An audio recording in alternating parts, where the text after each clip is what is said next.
राधे राधे. आज आपण मऊ स्पंजी चविष्ट इडली बनवणार आहेत. त्यासाठी 3 वाटी तांदूळ, 1.5 वाटी उडद डाळ सकाळी भिजत ठेवली व रात्री मिक्सरमधून काढली.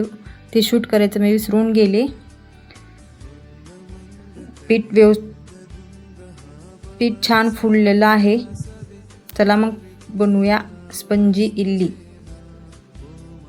ही इडली नाश्त्यासाठी परफेक्ट आहे. गरमागरम इडली, त्यासोबत सांबार.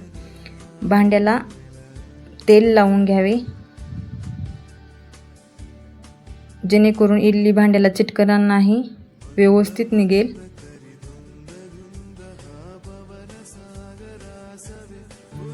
इडलीच्या भांड्यामध्ये गरम पाणी करण्यासाठी गॅसवर ठेवलेलं आहे.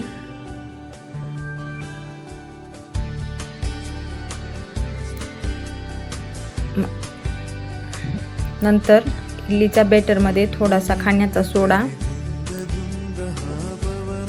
1.5 चमचा मीठ टाकून व्यवस्थित मिक्स करून घ्यावे.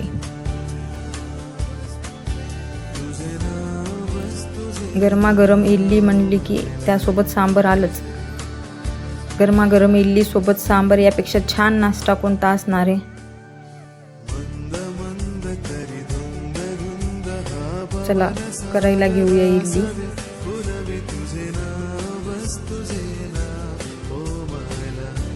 इडली पात्रामध्ये बॅटर टाकून घ्यावे.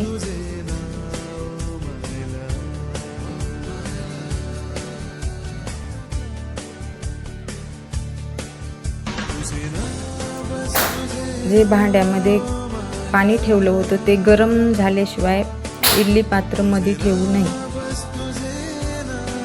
आपलं पाणी गरम झालेलं आहे. चला मग इडली मध्ये ठेवूया.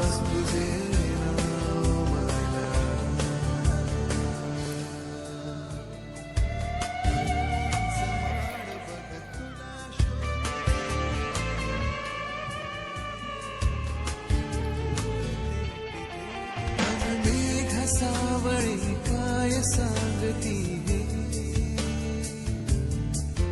हे तुझे चित्र काढती. इडली पात्रामध्ये भांडी ठेवण्यात आलेली आहेत. चला मग झाकून घेऊन 7 किंवा 8 मिनिटासाठी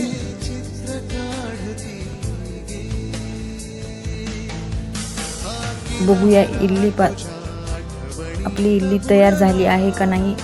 वाव, मस्त झालेली आहे.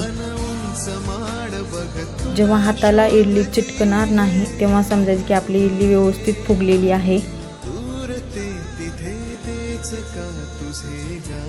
7 किंवा 8 मिनिटं ठेवल्यानंतर आपली इडली व्यवस्थित होती. जास्त वेळ ठेवण्याची गरज नाहीये. चला काढून घेऊया इडली.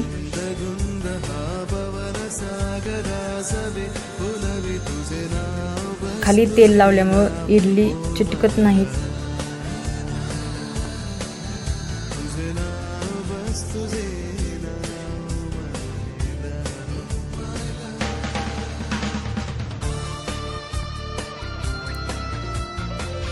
वाव, छान झालेली आहे. स्पंजी पण झालेली आहे.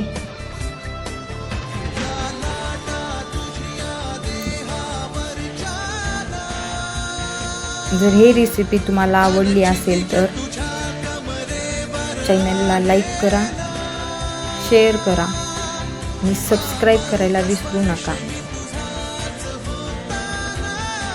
दुसरी पण इडली काढून घेतली. हे पण मस्त झालेली आहे.